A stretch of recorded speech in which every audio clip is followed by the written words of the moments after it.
কি লাগবে বলুন, কি লাগবে? হবে না মনে হচ্ছে এই দোকানে। আরে বাপু, জিনিসটার নাম কি বলতে হবে তো, হবে না আগে বলে দিচ্ছেন। কি লাগবে আপনার বলুন, তারপরে তো আমি বলবো হবে কি না হবে। তুমি বলবে কি? তোমার দোকানে ভেগ দেখি বুঝতে পারছি। হবে না, এখানে হবে না। আরে সেই একা কথা বলে যায়। কি লাগবে সেটা বলুন না। পোস্ত হবে?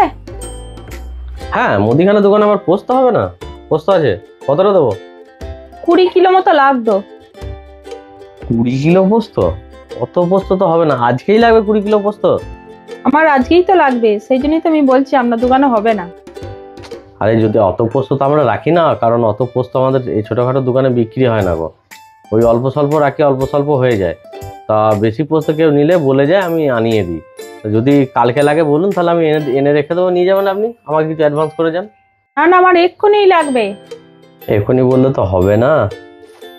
ও, এত পোস্ত কি হবে? ভোজবাড়ি আছে? না না, কোনো অনুষ্ঠান বাড়ি কিছু নেই। তাহলে এত পোস্ত কি হবে? আমাদের 100টা হাঁস আছে, হাঁসে খাবে, হাঁসে।